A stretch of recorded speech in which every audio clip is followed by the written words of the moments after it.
Hey, everybody. Welcome to the show. So today we are discussing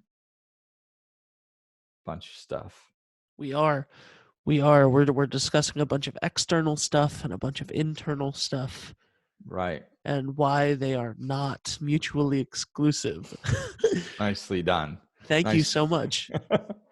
So yeah, we're talking about how you don't have to fix your external world before you do your internal work. Because generally, that's kind of a mentality that when people are really frustrated, they'll come to me as a life coach, or they're just talking in general, and they're like, oh my god, I have to do something, my life is a mess. I hate my job, my kids are out of control, I don't even know who my spouse is anymore, I just can't take this, I'm broke, I can't, so like all their external, and then you start talking about the internal, and they're like, yeah, that's nice, I'll do some work on myself, but like, you got to fix my kids. And you got to fix my marriage, and you got to, what am I supposed to do about my job? Everybody's so focused on the external that they want the external fixed, and then they think they're going to be happy, and then like everything will settle down and it'll be relaxed, then they can kind of do the do the internal work, like it's like a luxury. Like once I get all my external world straightened out and everything, my life is okay, then I'll have the luxury of sitting around doing the internal work, you know. And it's the opposite. It's not how it works. Like the external world being all messed up is just a reflection of the internal world. And a lot of people understand that concept to some degree, until they're faced with a life that they find unsatisfying. Then they're like, yeah, that sounds good, but fix that. So we actually have to take these concepts and understand them and implement them into our lives. Like, we have to, all work is inside work. I mean, how many times have I said that, Ben? Uh, a gazillion Yeah, and a plus half. Yeah, three. Yeah. yeah. So all work is inside work, and I'm not saying that it's ridiculous to get intoxicated from the outside world. I get it. I mean, I can still get sucked out and start looking at circumstances and go, what the heck, you know. We are so conditioned to have our attention captured by things, that it's external, using our sight and our senses to determine what's going on in our life. And that's everything external. We have to pay attention to the internal. It's like, it's like looking at the stars, and everybody's like, oh, look at the stars, aren't they beautiful? Yeah, they are. But what's in between them? Nobody slows down to look at what's in between the stars. And if you get still and look what's in between the stars, you can feel this connection with the universe, this peacefulness, this love, this enormity. And it's really special. And the reason that we can connect when we feel that, when we look at the space in between the stars, is because our attention isn't focused on a thing. It's focused on no thing. It's focused on nothing. So if you take the attention off the stars, the things, and focus on nothing, then all of a sudden you start feeling that connection. That's where the connection lies within the space. And that's just one way to get it. So if we turn inside and focus on our internal space, and we take care of ourselves from the inside, we can, as we do that, the external world is going to start reflecting the self-care. And that takes a lot of different views. I mean, believe it or not, I have seen time and time again where when people start focusing on themselves and working on themselves, all of a sudden this coworker that's been giving them a major hard time for years, all of a sudden starts interacting with them differently. It's amazing. It's like, and you don't do it for that reason, because that's manipulation. And it's inconsistent. You never know when a coworker is going to start shifting and feeding off your energy in a different way, and when they're not, when their blocks are too high up. So it's inconsistent, and it's manipulation when you're doing something for yourself to affect somebody else. You have to do it for you, to you, for you, period. And if you do that, then it doesn't matter if that person changes. If they do, cool. If they don't, that's fine. You're going to learn to set boundaries, and they're no longer going to be able to affect you the way they used to affect you. So it's not going to really matter either way. The solution arises. You start living differently. You start interacting with the world differently by changing your inside, and your circumstances start shifting.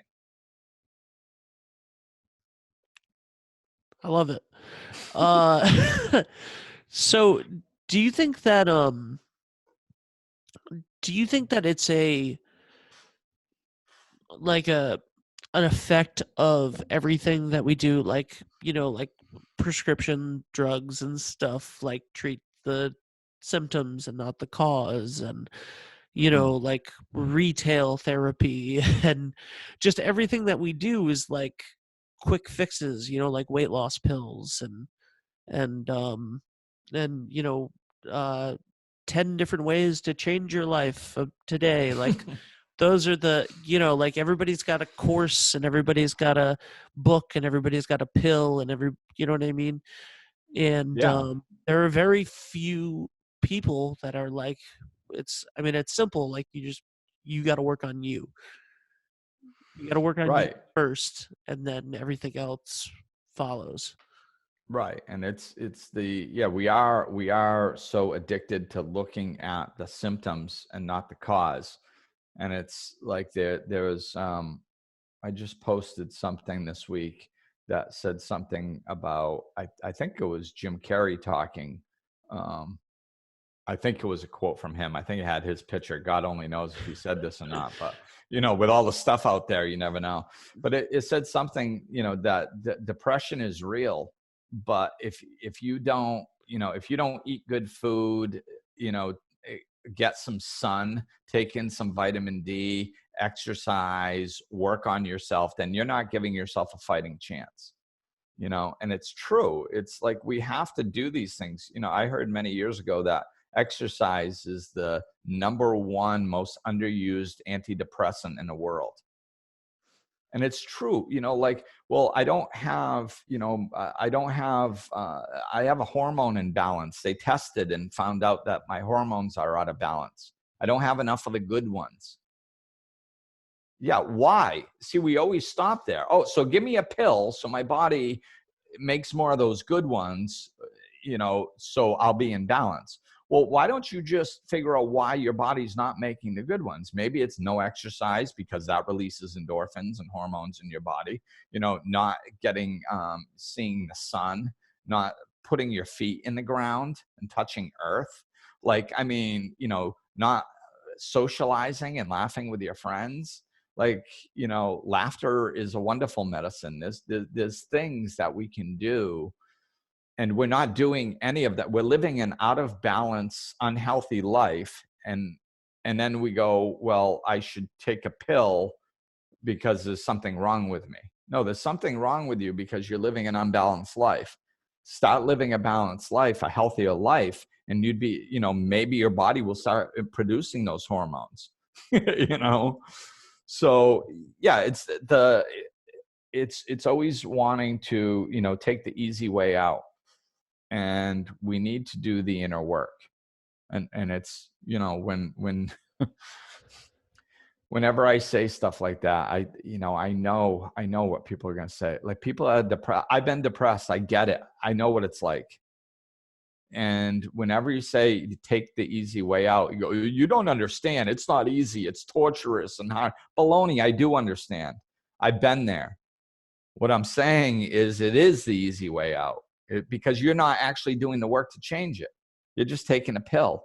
And I'm not saying that we can't lean on pills sometimes. There can be times in someone's life where, they're so down that they can't function, and taking some sort of mood enhancement drug can help them, help you get out of a dark place and all that stuff. I think that there's places where prescriptions can help, so these aren't blanket statements, but we have to start living a balanced life, and we have to take responsibility for our own lives, and do what it takes to live a happy, healthy life. And we might be surprised that there's one, once we start doing the inner work, there's one to have. Do you think that there's like you talked a lot recently, or I don't know when this is going to come out, so recent is subjective, but we've had a lot of content go out about perfectionism and wanting things to be perfect as a method to stall and to not do and everything else. And do you think that like there's a huge tendency to want to get all of your ducks in a row before you do something else, you know like I need Oh to yeah. I need to have everything perfect before I can propose, before I can have a child, before I can, and then a lot of those things, like, yeah, you should have some stuff together, but Yeah, but if you can. I mean, yeah. it's there's no one path for everyone. I mean, so it's, like, if I needed to wait until my situation was right to do something, I never would have done anything. I mean, really, the way I've done things is completely backwards, to the way you would do them. That's why, like, I've gotten business advice from business professionals, and I've completely thrown it out the window. And these people know way more than I know. But what they're business professionals, they understand the proper way to do business. And I understand completely. If I could save $50,000 and, and then do this step and then do this step and then do this step, it would probably make things go very swimmingly. Like, I understand how it was going to work, but I wasn't in a position when I started my business to sit around for 10, 15 years saving $50,000. It wasn't going to happen. Like, I was a single parent. My son had just moved in with me, and the time I was able to collect unemployment and work part-time.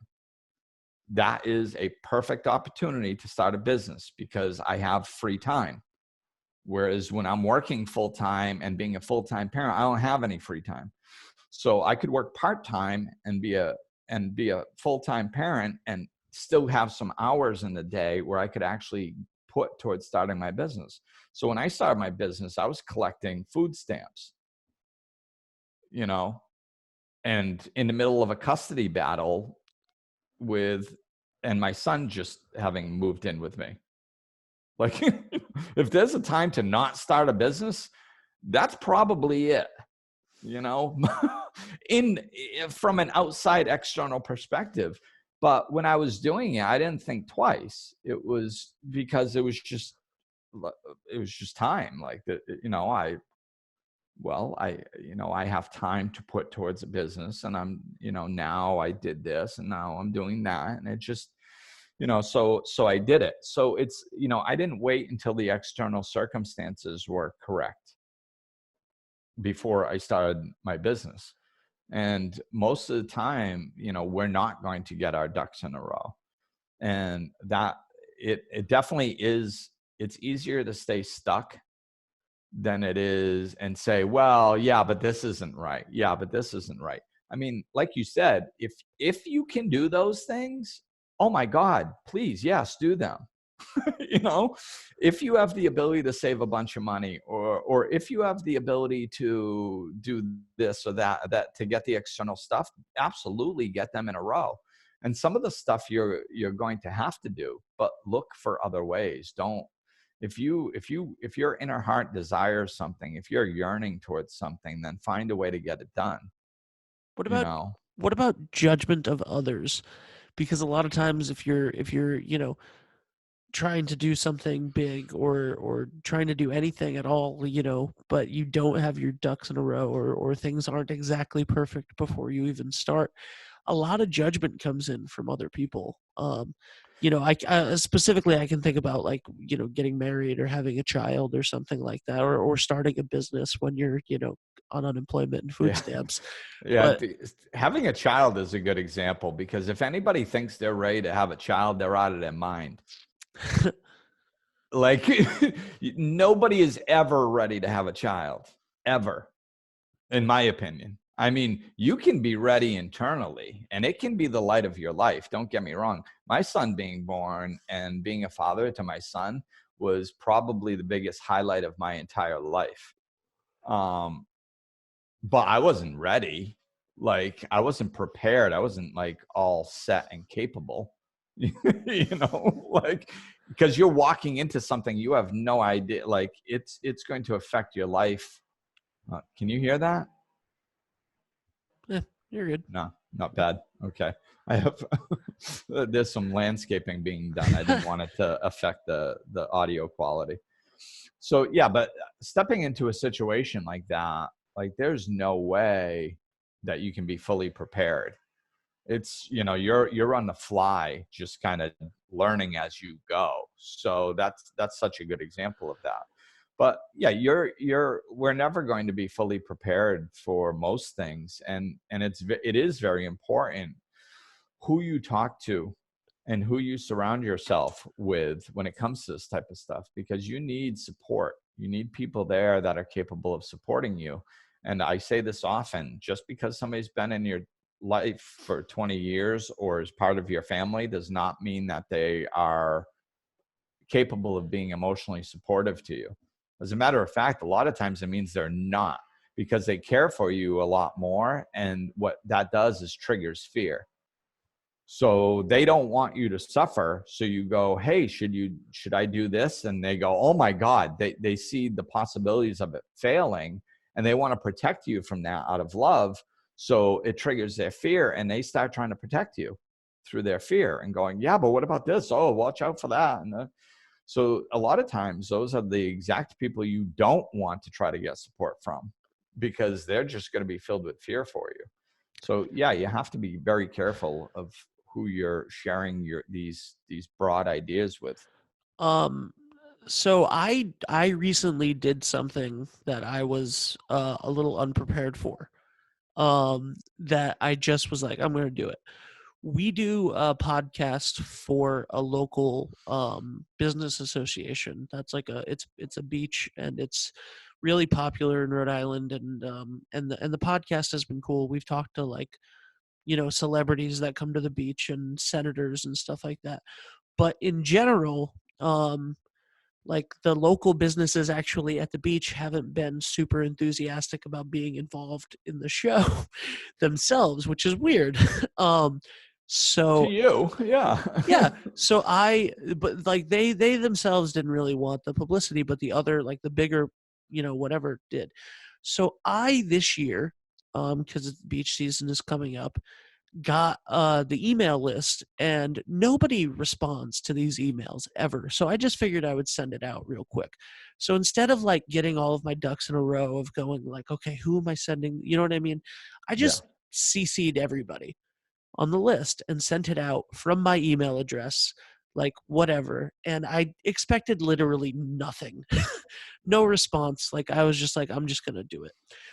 In the last 5 days, we have gotten emails from people I didn't even realize were on the list, of big businesses in the New England area, like the director of marketing for Foxwoods Casino, which is a huge globally known thing, like, emailed me back, and whatever. Some woman from a small company on that list just emailed me before we started recording, reaming me out for the email etiquette that I didn't that I didn't send it from a professional, like I sent it from a Gmail account instead of a professional web address, and I didn't have a professional signature on it. And she literally sent me the full list of etiquette of all of the ducks that I should have had in a row before I Yeah. even dared to send her an email. and, and I I love was that. and I was like, okay, I mean, Yeah. So whatever. that's such a good. I kind of get that type of stuff a lot. I run across because how I work is so not that. And I mean, don't get me wrong, like I actually do try to do things professionally and stuff. I mean, you know that Same, better. yeah. Right. But like in the way that I work, it's so shut my brain off and just go, and and information flows and it's joyful to me. And the less I try to control it, the better it goes, and it's authentic and all that stuff. Anything that has worked for me in any way, shape, or form in what I do is completely hands off. And when I'm talking to other people that do it different ways, like that have trained under for sometimes years and years under particular people to learn processes and life coaching and follow these in-depth structures and things, and like they start talking to me and I'm like, I'm so not that, like there is no structure. Like, I mean, there is, but it's divinely ordered. Like I don't follow that type of stuff. And people, like, I think if people's brains can't wrap themselves around how hands off I am in my work, they're like, I don't I don't understand this guy, and I can feel it. I know that they don't usually say that to me, but they're just kind of like, okay, I make them uncomfortable because I'm so hands off and they're so hands on. So yeah, it's interesting, but that is what works for me. So we have to find ways of doing it. And I have plenty of structure and professionalism in a lot of ways, but it's just when I'm doing my work, I have to just do it my way and let it flow. So not trying we try to control things. We think our actions determine the results, and it's more the energy in which we're doing things. Yeah. I know that, and I still fight with that because having my own business, I try to do a lot. So, and I can get caught up in the doing, and then nothing comes of it. And then I relax and I go, well, I'm not sure. I gotta relax. And then all of a sudden things start coming in.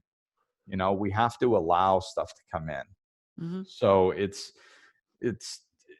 not external. It's not trying to control it. No, and there's the other piece on this subject I want to touch on is it's the it's kind of like an energy of feeling sorry for ourselves. So like, and I saw this in recovery a lot, and it's actually addressed in the program of recovery about, because a lot of people are going, struggling with addiction, and they're going, well, yeah, but you don't understand. My wife just left. I just have to get her back, and then I can focus on myself. I mean, I love her. She took my kids. I can't function. And it's like, no, you don't need to get your wife back to get sober. You don't have to get your job back. You don't have to get your house back. You don't have to get anything back, because that's all external. And this is why I say the program of recovery works, because it's a spiritual program. This is spiritual law. And this is why, like, once I woke up, I started looking at the program of recovery, and I would get so excited because I'm like, oh my God, that's spiritual law. Oh my God, this. And when I saw how much spiritual law was in that program of recovery and how everybody could benefit from these types of mentalities, I was like, oh my God, like everybody needs to know this stuff.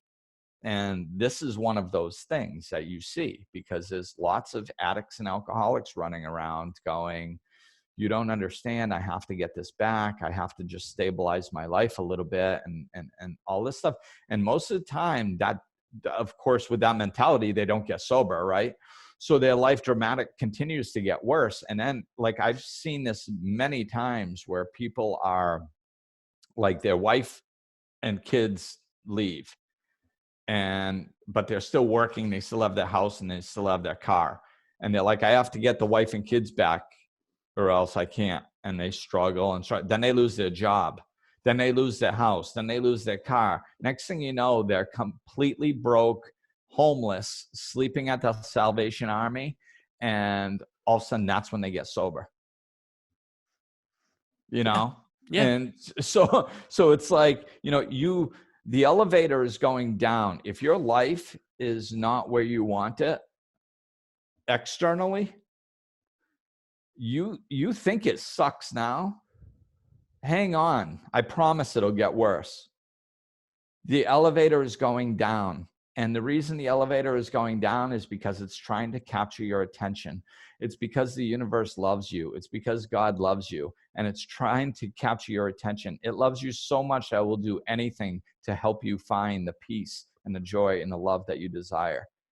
And you're looking in the wrong place. You keep thinking it's external. And so it's going to go, okay, you think it's external? All right, well, we'll just take that from you. And you go, oh, I have to get that back, then I'll be happy. No, still doesn't get it. Okay, now we'll take this. Oh, I have to get that back. I have to straighten that out, then I'll be happy. No, still not getting it. Still looking at the external. Okay, we'll take this. Eventually, you're going to have nothing left to look at. So the elevator is going down. It just depends on what floor you want to get off. And as soon as you understand you have to start working on yourself, that's the floor you can get off, turn around, press the up button, and start going back up. So it's all about working on yourself, and you can get everything back. I was there. I had absolutely nothing. If I needed to wait until my external situation straightened out before I could get sober or get my life back together, I'd be dead by now. I had to fix the internal first and then the external. And it's like that for everybody. It's law. Fix the internal first. You do not have to fix anything outside of yourself before. And that includes even like disease. You don't have to fix you don't have to recover from a disease. That's still body. We're talking internal as far as your spiritual world. You can start working on your spiritual life no matter where you are, your inner life. And once that gets straightened out, everything else starts to get better.